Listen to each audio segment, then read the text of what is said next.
Ang imalu mai fisanga Toe masina ole tausanga Petu e ole tau afi E ua pepe se mai fatasi Manu e ua tau faiolo Oli oli le au popoto Au li au le po fanau O Yesu le faamali e loto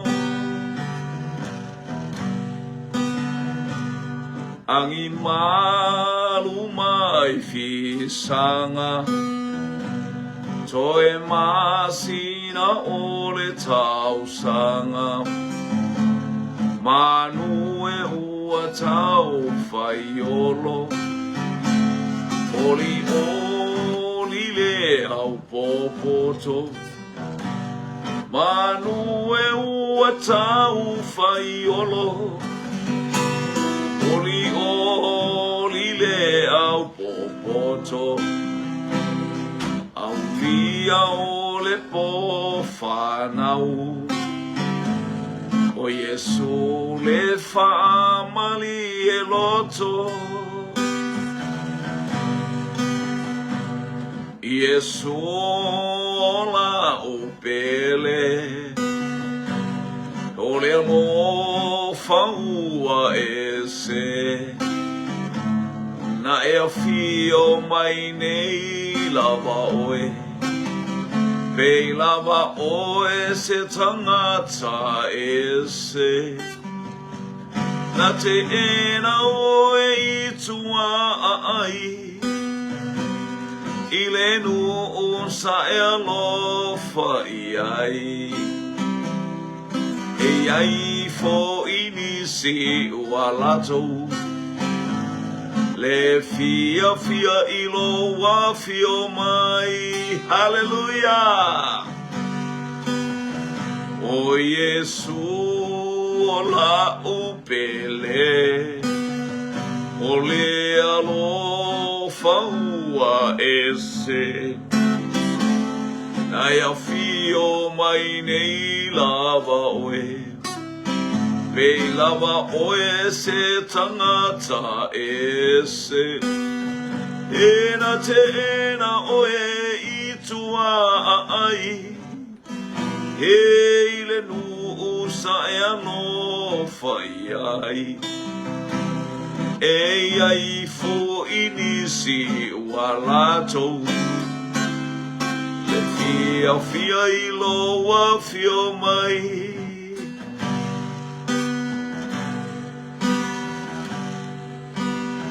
Hallelujah, hallelujah, ile tupu.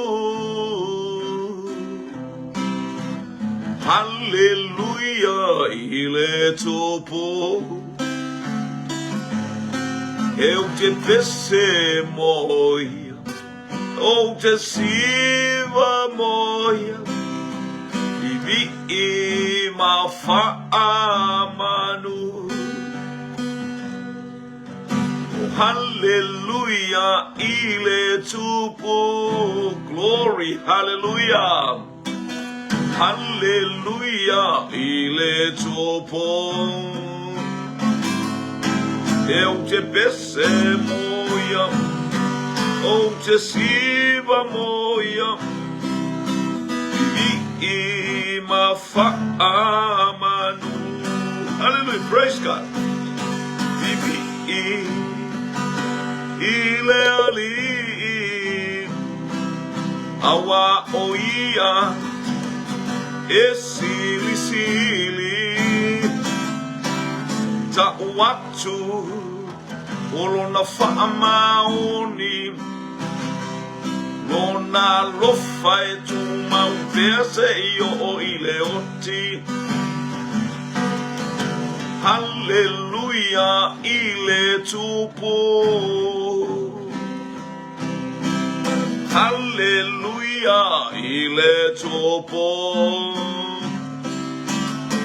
Eu te pese moia, ou te siva moia, vi ima fa amanu. Yamia oe, lea tua le tama. Ia fa ane ene eina, e holo usuafa.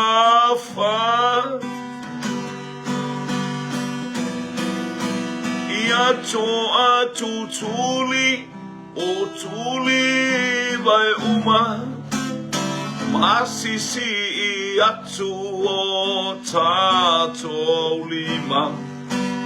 Lesu afa o Yesu, ia matua fa ane ene eina. Lesu afa o Yesu, ia matua fa ane ene eina.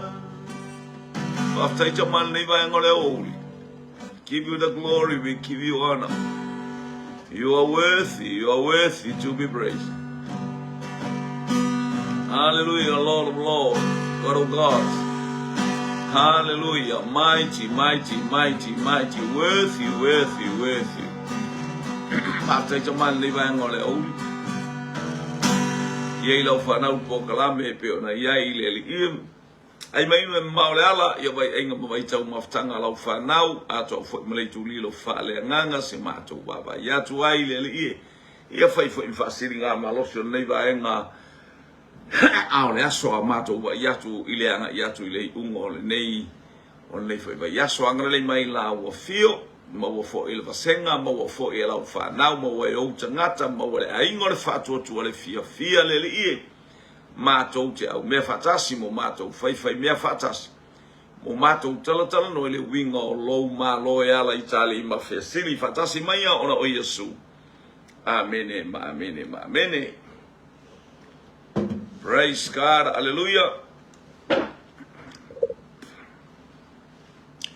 Ia va velo in fatalo fatu sio tato wainga ni vainga ole oli malo le soifua ai la moa I whaamanuianga lea tua. Mai li ta whianga, ta lofa, te o filo le pai vi ia le li. J. Jimmy Brown, hallelujah, Biliamu, ta lofa lava, ile una lea tua, ma uto uma, pei ona ia ile nei ta eao. Bata whapa o po pao no lani, ta lofa, lo telini simanu ta lofa malo le soifua lau polo kalamel nei vaenga o le aso wapa inga mwai tau maftanga le whanau o le atua ia wha malo sia I fo I tato wile a reto male waina. Hallelujah. Ia ai mainu e mamao le ala, praise God. Ia tato mofo I tato fisili Pavaia tu ai foi se fe au taua o le nei afiafi po le nei oli ia po al temi o e mo ma ye tato por kala me foi ma fa manu yanga mo oe mo a uma I tato uma lamba, praise God, hallelujah.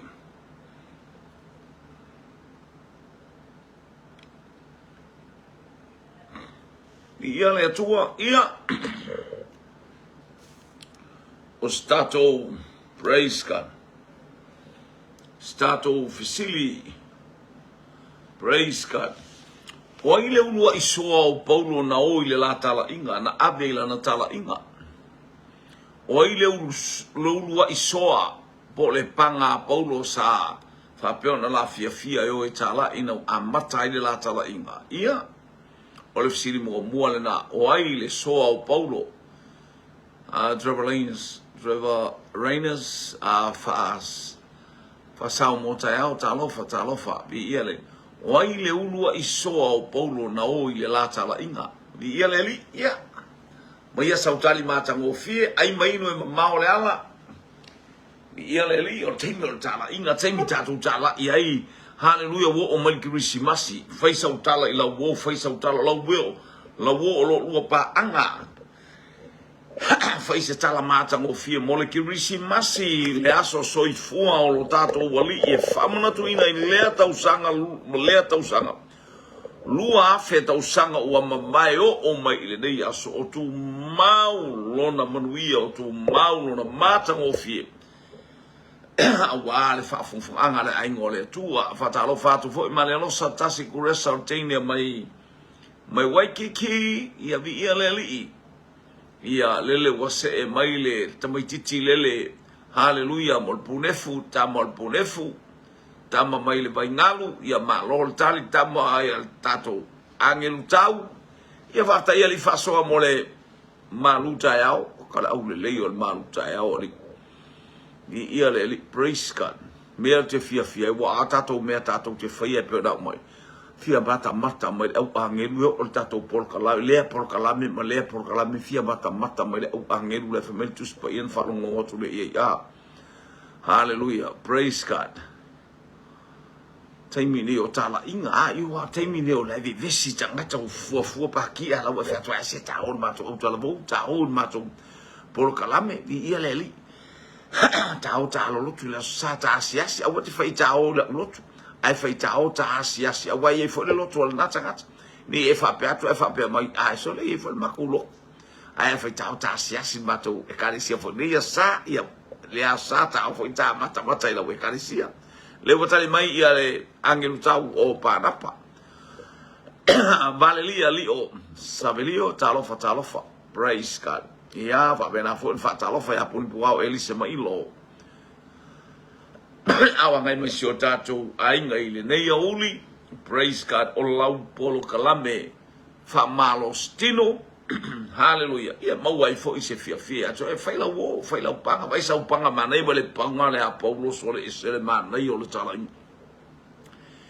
te lo le panga le isele matango fie pe va fo le upole tua e la unga Paulo ma losile la unga Paulo e fa ba fana tanga to le winga na lo na ngop hallelujah mektoa tuala talofa se mai tintiti mai ilunga mo li ole aba mi ia le li la uli America Samoa anatongia talofa time fa talofa chema praise God to auliu vi ileli talofa ya te oile sa to mai ta i vi ileli ia wa mai ainga nei ba ngola so malo le soifua lele wa me mai te ki so mai to tonu o lauli i America Samoa te ki so hallelujah praise God ya man ia ba yo so polo to lua fo tal no ia i na malo si lo le fa tao no fela wa ngai pe tau tu leo tato lotu pe tau tu leo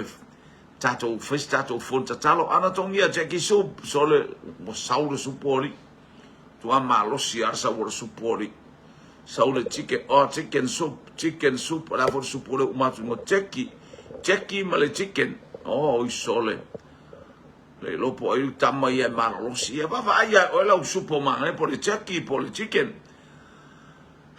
io ni ia leli no me ia tau Samuel tene le lunga mo rio le aba haleluya nga sabili le mea haleluya ai mai no e mama o le ala o ai le soana amata le latala inga ma Paulo o ai le soa o Paulo na amata ila na tala inga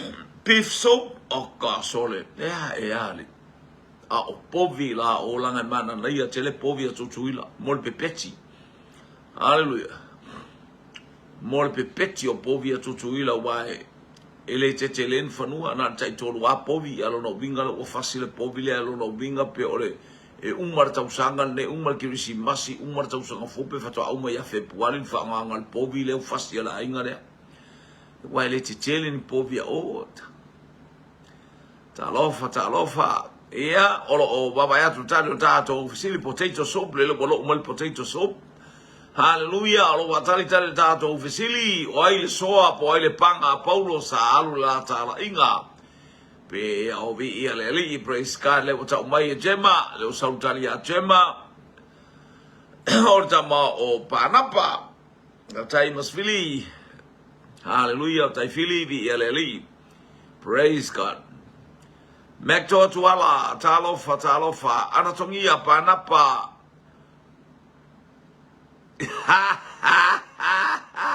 ya le petit povi ai le faulaina ai soli io veni me ai le va mu ai fa mai fa se me petit povi na ilo ne pukaresa povi na ilo ne pukaresa povi na amata fa mai o mai le vai at okka le lapopo praise God io la le faulaina na povi na muni vai peni povi vai sale aula lau tala tokuma talofa ai ngore fa totua mau keni sople le wanga i watali le tatou fesili o le toi ina o panapa e sele nei tangata o se soa matango fie ia vai soa le lei vai tangata le te lo le lotu le nei sa tal noa fai sta fono tatalo ia ta watu o manukau ia petate watu foi petate o wiri ia petate ti fa solo ia petate o ane foi e inale ile lau mua le me yele angelu tau lua sumanua station round hallelujah o ta hu e fai me ai ma tala no ai le pe ini ma lo na va ya sola sau mi ia le praise God oia wala ngalala amisa talu wai fa mai fu povi le fa olaina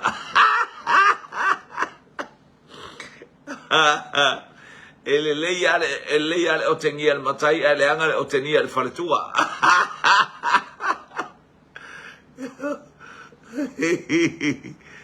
ai sorry hallelujah puripo elise talofa tausi la faele vi ia le ia nga le la wa bisa io e un sala to lua le ia le ho mai o panapa mai le vaingalu oi sole panapa tama punefu oi sole ia fa aftai watale tato ofisili o panapa mai tama punefu ia le li ia lo sauta man matangi mai sai ua tali le tatou fesili mano le tali o le wanga i mele tali le tatou fesili o le uso ia panapa le winga le upu le ke ono fuma Yesu sali o ai no winga ai famali tangata na urutino e anganga le anga o le ke ono oi o le ke ono la le winga o le upu le ke ono ai mainu tele ia ei lo tatou wo o ma le masina tele anganga fasala lei hallelujah o leke ono dale winga e fo leke ono ya itato hallelujah le fasili o la winga le upu leke ono ai mainu lau pol kalame fa malosi vai ai nga mavai tau maftanga lo ai nga nei vai nga o le auli ina o suma le ono minuti e ai le tu la se fulu malelua i samo nei vi ia le li lau tasi le matangi hallelujah na ole savili mana ia lo le matangi ole savili lau tasi savili hallelujah le o yaini tala mai tala le tau e fa vevesi ai paulo le matango fie ko akele te mongi mai ana miga Mike Satani tema hallelujah ono afe nganga leanga wai oi wa ole ke ono wa ole ke ono la le winga le upule ke ono le wo mo mai angelu tau Satani fai mai ia ana tongia ko akele te moni saujema hallelujah ono afe nganga leanga ko akele nganga leanga mai sare aulo e ari ale ko akele ri was kau ke va aila e musi ngu le afia li to fa mafal na me sinu wali wa mu le afi tato va ya to fa penali hallelujah mani la sakuresa hallelujah o amai o le nei vaenga o le tu asopo e lunga o le waikiki fasino le vaenga le faolainga o hanganga le anga la wa ngai kumulu ngala wa kiki ana tokia ono afe te moni. Hallelujah. Apinero balele talofa. Hallelujah. Praise God. Anga bailo ainga le bainga ole aso forele. Praise God. Ia o tato o talia foi. Hallelujah. Lupe o mau ile fai ungo le nei vai yaso. Hallelujah.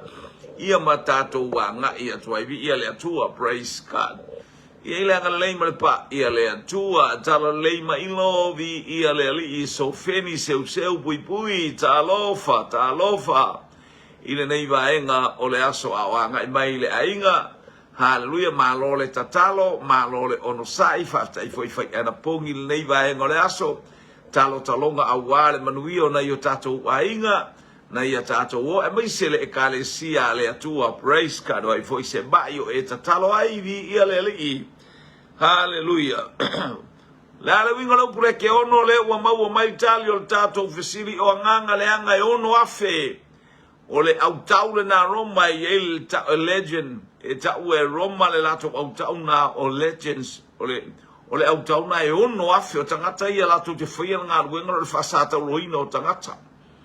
Lato me fia ta tu ia tu ai pasi mai le toto pese lato me fia o pe ia lato o lato ngā ruenga lai fai. Hallelujah. O pe ia ole ke ono. Hallelujah. O nganga le anga le autau tangata e ono sfurman.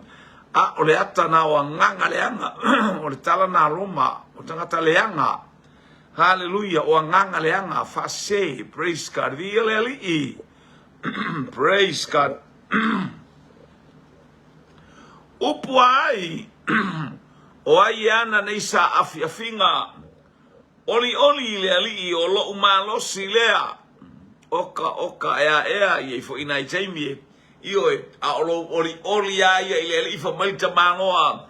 Hallelujah, o Jacopo ina ua fai mail fa fine o le tama o lo utinga, ai fa mai no mam, o le tama o lo ulima tamatau, o le tama o lo umalosi.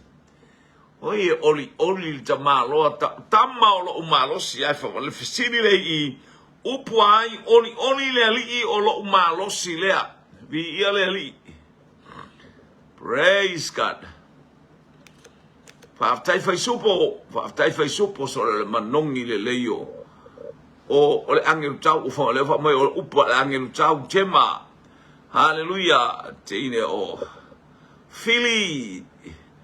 Aliu maletali Nehemia mata upe balu fai upe sfulu. O Nehemia lo no winga la upa Nehemia. Tunguli bola talofa. Vi ia le li le angai mai. La tato ofisili fola ilunga. Oli le ali o lo umalosi lea o aina whaia ia tala i tuspa ia. Tasi tatou tali le wanga i mai. Lua tatou tali o le angelu tau. Upo le angelu tau. Lua. Fili. Hallelujah. Liu whaoratane. Nehemia mata upo e valu whai upo e sfuru Nehemia. Rono wingo upo a Nehemia. Ai maino we mamau le ala. Praise God, hallelujah.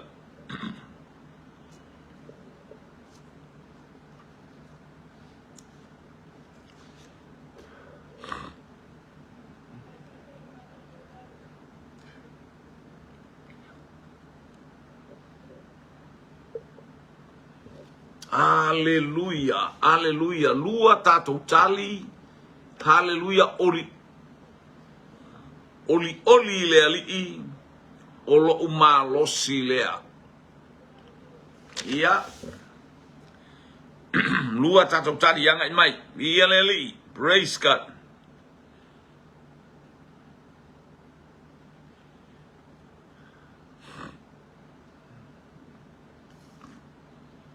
Hallelujah.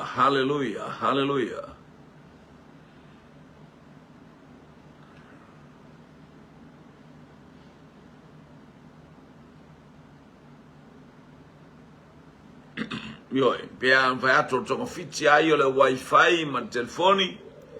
Ia na tu wai lalo le alunga. Ia ta oto ai se I whaavevela foi, se I whaamawhanawhana foi, si mea la tau ia. Hallelujah. I ia le ali mo lua tātou tali. E wanga I mai, ne mia mta upo e valu fai upo e sifulu, le fo wanga I mai. Hallelujah. O le upo le angelu tau, kere lopo o le angelu tau le na fai na upo whapea. Hallelujah.